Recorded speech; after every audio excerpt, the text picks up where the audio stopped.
আমি যদি 4টা বিয়ে করি তাহলে কি আমার সাথে 4টা বই জান্নাতে থাকবে? ভাইরা আমার, এই প্রশ্ন যে করছে একটাও তার কপালে এখনো জুটছে কিনা আমার সন্দেহ আছে। এরকম বেশি বেশি ইটিস পিটিস করার লোকগুলোর আলামত বেশি ভালো হয় না, সাধারণত ব্যতিক্রমও আছে। তো যাই হোক ভাই, আপনি নিজের জান্নাতের চিন্তা চাইতে 4 বউয়ের জান্নাত নিয়ে চিন্তায় আছেন। মানুষ কত রকমেরই থাকে মাশাআল্লাহ। তো এটা নির্ভর করবে আমলের উপর ভাই।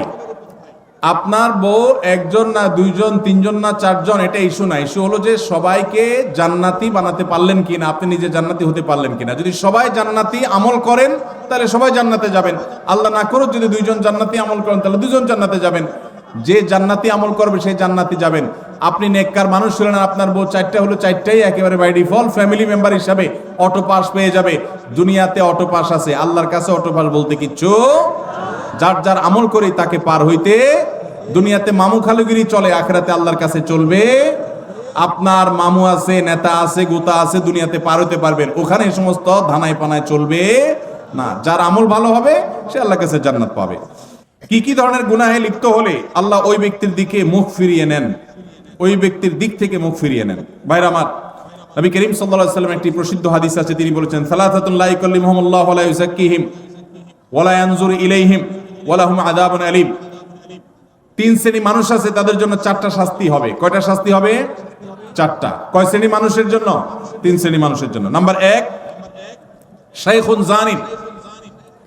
যে ব্যক্তি বয়স্ক হয়েও ব্যভিচারে লিপ্ত হয়েছে, এই ব্যক্তির সাথে আল্লাহ কিয়ামতের দিন কথা বলবেন না, আল্লাহ তাকে পবিত্র করবেন না, তার দিকে চেয়ে তাকাবেন না, এবং তাকে কঠোর শাস্তি দিবেন যে সে প্রাপ্তবয়স্ক, বিবাহিত, বৃদ্ধ, এরপরও সে জেনায় কেন লিপ্ত হলো। নাম্বার 2, ওয়া মালিকুন কাযযাব।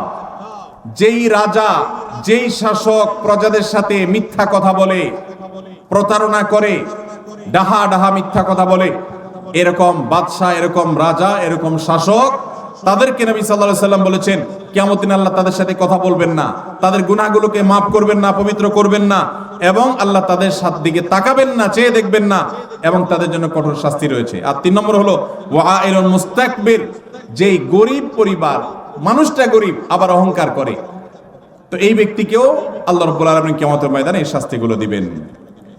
এরপর আমাদের এলাকা ফজরের আজানের আগে কিছুক্ষণ গজল জিকির করার পরে বিসমিল্লাহ বলে আজান শুরু করে, এটা কতটুকু সুন্নাহ? ভাইরা আমার, আজানের আগে কোনো বিসমিল্লাহ বলতে হবে না। আজানটা আল্লাহু আকবার, এটাই আল্লাহর নাম, এটাই জিকির। আবার বিসমিল্লাহ বলে আলাদা জিকির করার দরকার নাই, এটা সুন্নাহ দ্বারা সাব্যস্ত নয়। আজানের আগে আলাদা কোনো বিসমিল্লাহ বলার দরকার নাই, এটা সুন্নাত নয়। দ্বিতীয়ত হলো, আজানের আগে আবার এই যে গজল গাচ্ছেন, মানুষকে ডাকতেছেন, তাহলে আজানটা কিসের জন্য? আজান তো মানুষকে ডাকার জন্য। এই জন্য এটা সুন্নাহ সম্মত কোনো কাজ হতে পারে না। চাচাকে বাবা ডাকা যাবে কিনা? কেন, আপনার বাপ নাই? যে ভাই প্রশ্ন করছেন চাচারে বাপ ডাকবেন কেন? হতে পারে বাপ নাই, তো রূপক অর্থে বাপ ডাকলে ঠিক আছে। আমরা অনেক সময় মুরব্বিদের করি বাবাজি, ভাইকে বলি ভাই। আমি বললাম সাইফুল্লাহ ভাই, এর মানে কি উনি আমার মায়ের পেটে ভাই হয়ে গেছেন? তো এরকম কাউকে রূপক অর্থে বাবা ডাকা যেতে পারে, কিন্তু কাগজে কলমে কারোর নাম বাবা হিসাবে রাখা যাবে না যিনি আপনার জন্মদাতা পিতা নন। যেমন পালক বাবার নাম দিয়ে দিলেন কাগজে কলমে, এটা জায়েজ নাই। প্রচলন আছে ছোট আব্বা বড় আব্বা বলে। ও আচ্ছা, এলাকার প্রচলন আছে চাচাকে ছোট আব্বা, বড় চাচাকে, বাপের বড় যিনি তাকে বড় আব্বা বলার, এরকম প্রচলন আছে। এটা কোনো অসুবিধা নেই, কারণ এখানে হাকিকি অর্থে বাবা ডাকা হয় না। আল্লাহ বলেছেন উদউহুম লিআবাইহিম হুয়া আকসাতু ইনদাল্লাহ। মানুষকে তার বাবার নামে ডাকবে। এখানে চাচাকে যে বাপ বলা হচ্ছে এটা অরিজিনাল একদম প্রকৃত অর্থে বাবা, সে অর্থে না, বাবার মতো। আম্মুর রাজুলে সিমু আবি, সেই অর্থে যে চাচা বাবার মতো, সেই অর্থে বাপ ডাকা হয়, অসুবিধা নেই। এরপরে প্রশ্ন, ইসলামে নারীদের সাক্ষী পুরুষের সাক্ষীর চেয়ে দুর্বল কেন? অর্থাৎ 2 জন মহিলার সাক্ষী 1 জন পুরুষের সাক্ষীর সমপর্যায়ের কেন? বিষয়টি বুঝিয়ে বললে ভালো হতো, ধন্যবাদ। দেখুন,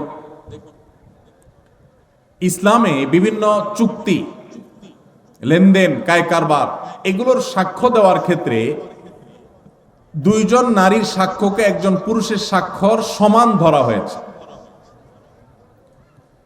এখন সঙ্গত কারণেই প্রশ্ন আসলো যে পুরুষ 1 জন সাক্ষ্য দিলে যেই কোনো লেনদেনে, যে কোনো কাজ কারবারে সেটা 1 জনের সাক্ষ্য হিসেবে বিবেচিত হবে, কিন্তু মহিলা যখন সাক্ষ্য দিবে তখন 2 জনেরটা 1 জন পুরুষের সমান কেন হবে?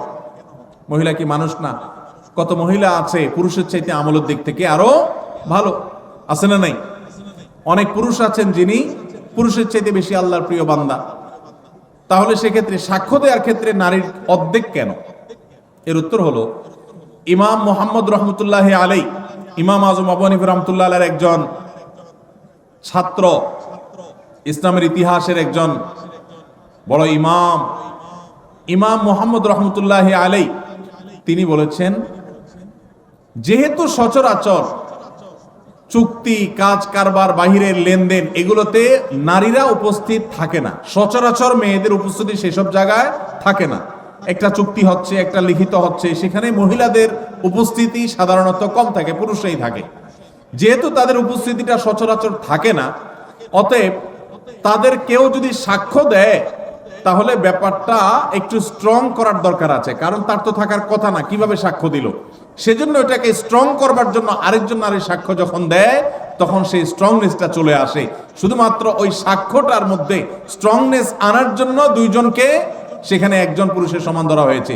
এখানে কোনো মর্যাদার তারতম্য বোঝাবার জন্য নয়, যে নারী তো বাহিরে সাধারণত থাকে না, যদি সাক্ষ্য দেয় তাহলে সেক্ষেত্রে মানুষের মনের মধ্যে এই সংশয় আসতে পারে, নারী কোত্থেকে আসলো এখানে।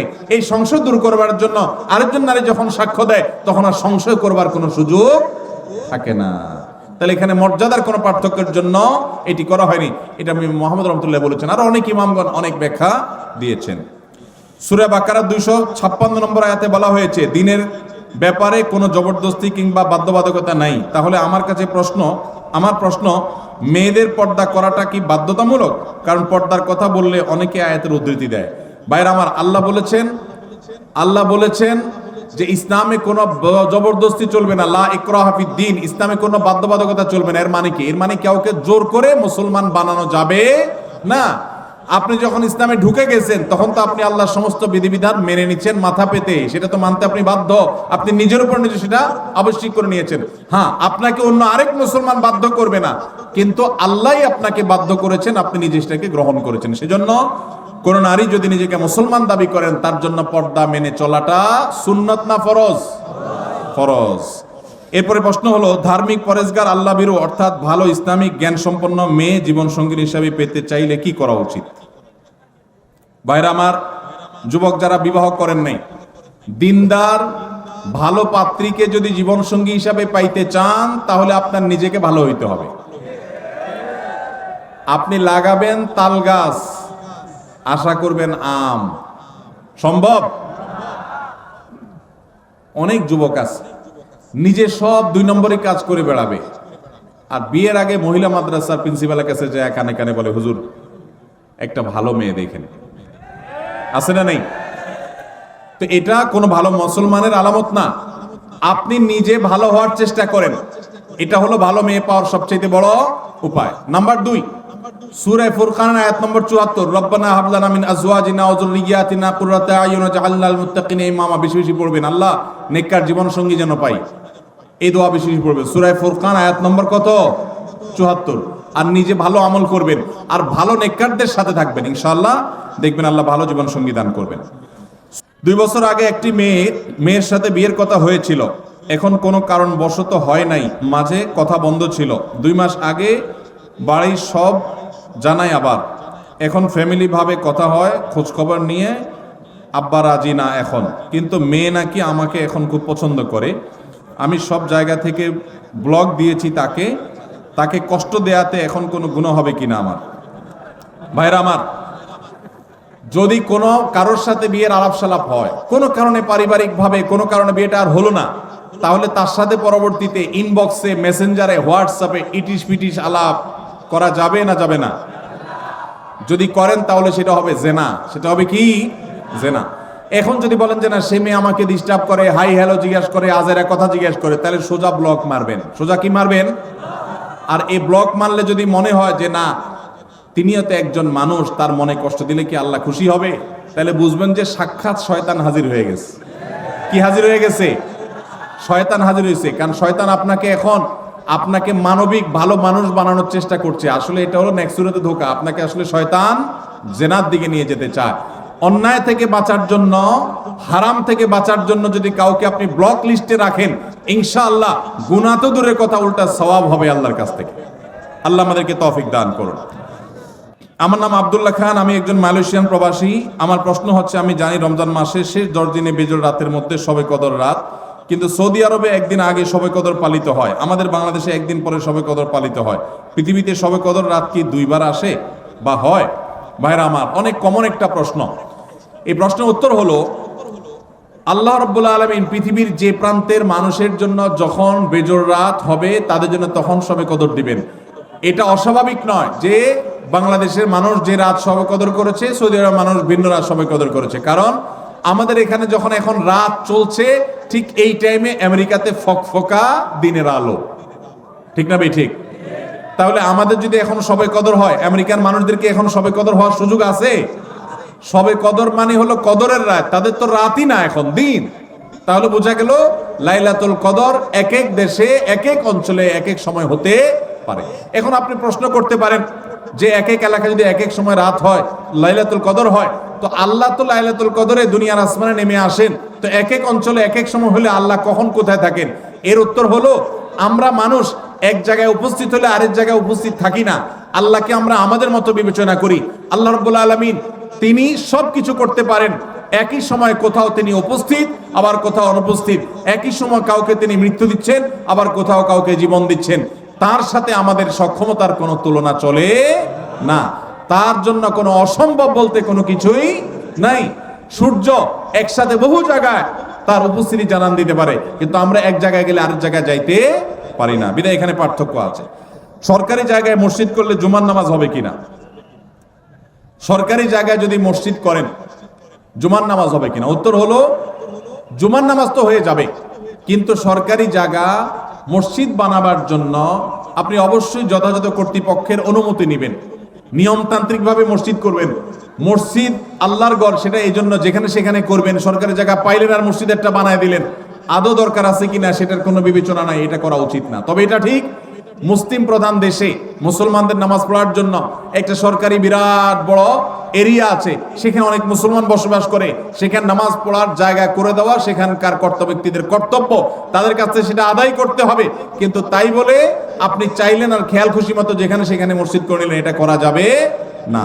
সরকারি জায়গা না, শুধু অন্য কারোর জায়গাতে এরকম মসজিদ করা উচিত না। তবে যদি করেন কেউ, সেই জায়গায় নামাজ আদায় করলে নামাজ হয়ে যাবে, কিন্তু নিয়মতান্ত্রিক ভাবে মসজিদ আদায় করতে হবে, বানাইতে হবে। মসজিদে চেয়ারে বসে নামাজ পড়লে নামাজ হবে কিনা? ভাই, মসজিদে চেয়ারে বসলে নামাজ পড়লে নামাজ হবে কিনা? উত্তর হলো, যদি কেউ রুকু সেজদা দিতে অপারগ হন, অসুবিধা হন, তাহলে তার জন্য এটা জায়েজ হবে। কিন্তু আমাদের দেশে অনেকে একটু কোমর ব্যথা, একটু শরীরটা খারাপ লাগে, মেজমেজ করে চেয়ারে বসে নামাজ শুরু করে দেয়। এইরকম যদি করে তাদের নামাজ হবে না। কারণ আল্লাহ বলেছেন, ওয়াকুমু লিল্লাহি কানিতিন, নামাজের মধ্যে দাঁড়ানোটা কি সুন্নত না নফল? ফরজ। এই ফরজ তরক করে যদি আপনি বলেন যে শরীরটা খারাপ লাগতেছে, চেয়ারে বসে গেলাম, একটু ভাবসাব ধরলাম, তাহলে নামাজ হবে না। যার রুকু সিজদা করার ক্ষমতা নাই, ডাক্তার তাকে কঠোরভাবে নিষেধ করেছে, মারাত্মক পেইন হয়, তার জন্য জায়েজ আছে। বাকি যেন তেন উসিলাতে এটা করা যাবে না। দাড়িতে কাটিং করে ডিজাইন করা যাবে কিনা? দাড়িতে কাটিং করে ডিজাইন করা বলতে যদি বুঝান ওই যে ফ্রেঞ্চ কাট, এটা সেটা, তাহলে এটা দাড়ির সাথে একটা তামাশা এবং মশকরা করা।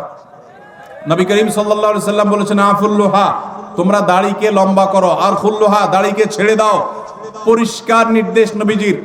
কোন একটা হাদিসে নবীজি সাল্লাল্লাহু আলাইহি সাল্লাম আমাদেরকে দাড়িতে কাটিং আর স্টাইল করতে বলেন না, এটা স্টাইলের জিনিস না। যারা দাড়ি রাখতে ইতস্তত বোধ করেন তাদেরকে বিনয়ের সাথে বলতে চাই, এটা পুরুষত্বের মার্কা। এটা কিসের মার্কা? আল্লাহ নারীর শরীরে যা যা দিয়েছেন, নখ আপনারটা বাড়ে, মহিলাদেরটাও বাড়ে, আপনার মাথার চুল আছে, তাদেরও আছে, আপনার শরীরের অঙ্গ প্রত্যঙ্গে যেখানে যেখানে যা যা আছে, লোম অবাঞ্ছিত সব তারও আছে। শুধু দুইটা জিনিস, দাড়ি আর গোপ, এগুলো নারীকে আল্লাহ দেন না, আল্লাহ আপনাকে দিয়েছেন। এর জন্য গোপটা ছোট ছোট রাখা আর দাড়ি লম্বা রাখা, এটা পুরুষত্বের আলামত। এখন আপনি যদি বলেন যে আমি হিজড়া হয়ে যাব, তাহলে আমার কি করার? আল্লাহ আমাদের ভাইদেরকে হেদায়েত দান করুন। এটা পুরুষত্বের মার্কা, এটা রাখতে কোনো কার্পণ্য করা উচিত না।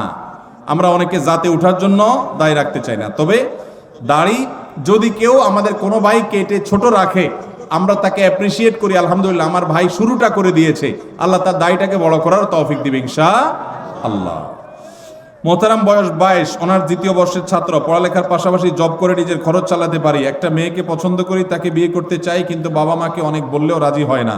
তাদের কথা লেখাপড়া আগে শেষ হোক, আমি যোগাযোগ যদি রাখি মেয়ের সাথে, তাহলে আমার পিতা মাতাও কি গুনাহের ভাগীদার হবে কিনা? ভাইরা আমার, এই পরিমাণ প্রশ্ন এই রিলেটেড, এটা সাইফুল্লাহ ভাই বাইসা দিয়ে দিছেন মানে ভালো প্রশ্নই দিছেন, আমি ভাইকে দোষ দিচ্ছি না। আমি বলতেছি এরকম প্রশ্ন 20টা আসলে একটার উত্তর দেওয়া লাগে। এখানে অনেক বাবাজিরা আছেন, গ্রাম এলাকা, একটু মনোযোগ দিয়ে শুনেন আল্লাহর হস্তে।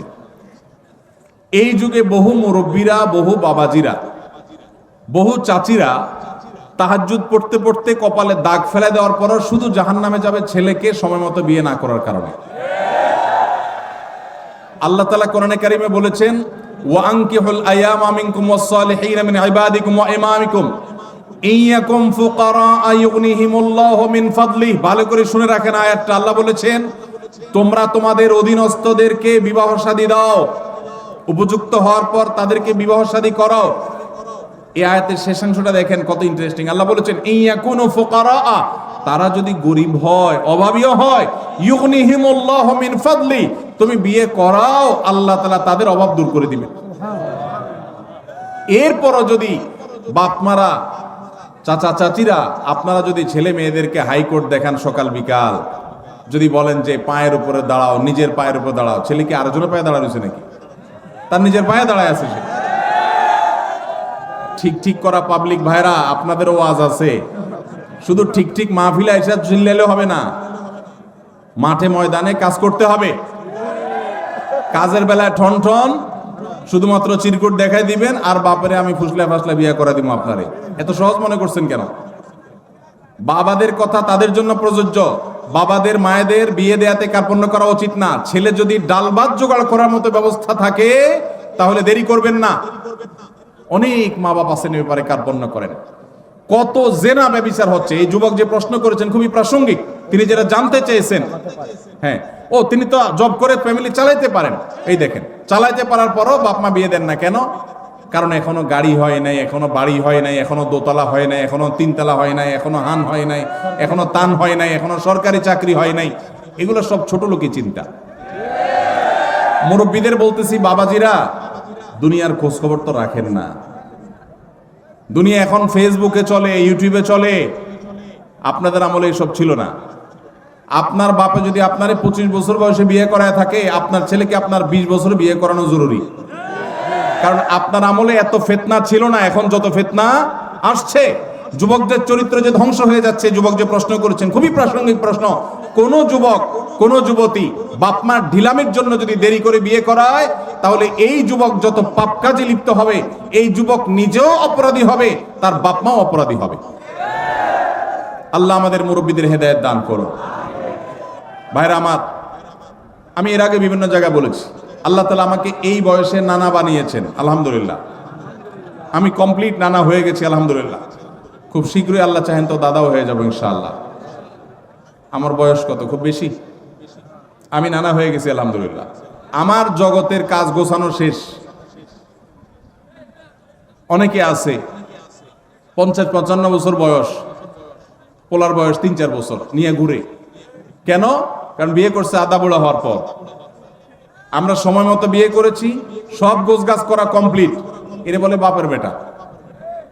আর বেশিরভাগ মানুষ এখন দেখা যায় নিজের পায়ে দাঁড়ানোর নাম করে বিয়েকে পিছাইতে পিছাইতে পিছাইতে বুড়া হয়ে সে তারপর বিয়ে শাদী করে। অতএব যুবক ভাইদের চরিত্র হেফাজতের জন্য মুরব্বীদের উপরে ফরজ। ভালো করে শুনে রাখেন, যে যুবক প্রশ্ন করেছেন সেই যুবককে বিয়ে করানো তার বাপমার উপরে ফরজ, ফরজ, ফরজ। এই ফরজ তো রক্ষার কারণে বহু মুরব্বীরা জাহান্নামে যাবেন। সমাজ ব্যভিচারে ভরে গেছে। শয়তান যুবকদের বিভ্রান্ত করছে। তাদের চরিত্রকে হেফাজত করবার জন্য বিয়ে করেন। আল্লাহকে ভয় করেন, তাদেরকে বিয়ে করার ব্যবস্থা করেন। 3 রাকাত নামাজে 5-7 বার হাই আসে, কিন্তু সারাদিন রাতে একবারও আসে না। এখন করণীয় কি? ভাইরা আমার, হাই আসার একটা বিশেষ কারণ আছে। সেটা হলো সাধারণত সেহেরের রোগী, ব্ল্যাক ম্যাজিক যেটাকে বলা হয়। আজকাল আধুনিক যুগের অনেক মানুষ আছেন যারা ব্ল্যাক ম্যাজিক বিশ্বাস করেন না। একটা হলো হাতের ভেলকি, যেটাকে জাদু বলেন, ওইটা তো চোখের ভেলকি, হাতের ভেলকি, সেটা ভিন্ন বিষয়। কিন্তু জাদুকে অস্বীকার করলে ইমানই থাকবে না। কোরআনে আল্লাহ তাআলা সেহর সম্পর্কে বহু আয়াত নাজিল করেছেন। আর জাদুর বাস্তবতা বোঝার জন্য আপনার শুধুমাত্র সত্যানুসন্ধানে দৃষ্টি থাকা দরকার। আপনি একটু তাকালে দেখতে পাবেন যে কিভাবে আল্লাহ তাআলার কোরআন কাজ করে মিরাকলের মতো। শুধু জাদুর রোগীকে যে ট্রিটমেন্ট করা হয়, কোরআন দিয়ে রুকিয়া করা হয়, এটা দেখলে আপনার ইমান বেড়ে যাবে। তো এখন জাদুর রোগীদের অনেক সময় হাই বেশি আসে, হাই অহেতু কোনো কারণ ছাড়া দেখবেন হাই তুলতে থাকে অসংখ্য। বিশেষ করে কোরআন তেলাওয়াত করলে এবং নামাজে দাঁড়ালে অস্বাভাবিক পর্যায়ে হাই আসা, এটা বেশিরভাগ ক্ষেত্রে সেহেরের আলামত হয়ে থাকে। আবার অনেকের সাধারণ অবস্থাতেও আসে। আবার অনেক সময় শরীরে অলস থাকার কারণে, অনেকদিন না ঘুমায় থাকার কারণে হাই আসে। অনেকে নামাজে অলসতা আসে, সেটাও হয়, কিন্তু সেহেরের কারণে অনেক সময় হয়। সেজন্য সেহের কারণে হলে কোনো রাকির কাছে শরণাপন্ন হবে। নিচে ইফতার করার পর যদি বিমান আকাশে উড়ে এবং উপরে উঠার পর সূর্য দেখা যায়, তাহলে সেই রোজা কি পুনরায় রাখতে হবে? খুবই দরকারি প্রশ্ন, বিশেষ করে আমাদের প্রবাসী ভাইদের জন্য গুরুত্বপূর্ণ। অনেক সময় হজ ওমরাতে গেলেও আমাদের দরকার হয়। এটা ঠিক যে নিচে যখন আমরা সূর্য ডুবে গেছে দেখি, অনেক সময় অনেক উপরে উঠলে দেখা যায় সূর্য তখনও ডুবে নাই। উপর থেকে সূর্য দেখা যায় যে একটু পরে ডুবছে। এখন কেউ বিমানে বসছে, বিমান ছেড়ে দিবে, রানওয়েতে আছে, এদিকে ইফতারের টাইম হয়ে গেছে, সূর্য ডুবে গেছে, মাগরিবের ওয়াক্ত হয়ে গেছে, আজান হয়ে গেছে। তিনি খেজুর পানি খেয়ে বিসমিল্লাহ পড়ে রোজা ভেঙে ফেলেছেন। বিমান রানওয়ে দিয়ে আস্তে করে আপনার ফ্লাই করেছে। এই বিমান উড্ডয়নের পর উপরে যাওয়ার পর দেখা যাচ্ছে আরে সূর্য দেখা যাচ্ছে, নিচে কিন্তু সূর্য ডুবে গেছে। এখন সেই রোজা আবার রাখতে হবে কিনা? খেয়ে তো ফেলছে আগেই। উত্তর হলো এই রোজা আর রাখা লাগবে না, কারণ তিনি রোজা পরিপূর্ণ করে ফেলেছেন। একজন মানুষ রোজা পরিপূর্ণ করার পর যদি কোথাও যান, যে দেখেন যে না সেখানে রোজা চলছে, তাহলে তার আগের রোজা যে বাতিল হয়ে গেছে তা কিন্তু না, সে রোজা তার রাখতে হবে না, আর সে রোজা তার আদায় হয়ে যাবে ইনশাআল্লাহ। কারণ তিনি যখন যেখানে আছেন সেখানকার সূর্য ডুবা দেখে তিনি আমল করবেন। সূর্য ডুবে গেছে, অতএব তিনি ইফতার করে ফেলেছেন, তার রোজা হয়ে যাবে ইনশাআল্লাহ। এরপরে প্রশ্ন হলো, পরীক্ষার খাতায় বা কুইজে ভুল লিখে আসলে পরবর্তীতে দোয়া করে ভুল উত্তর সঠিক করার কোনো উপায় আছে কি না? লা হাওলা ওয়ালা কুওয়াতা। এটা কি প্রশ্ন না তামাশা? হ্যাঁ, একবার আমার নামও লিখে দিয়েছি শেষে দিয়ে সুন্দর করে।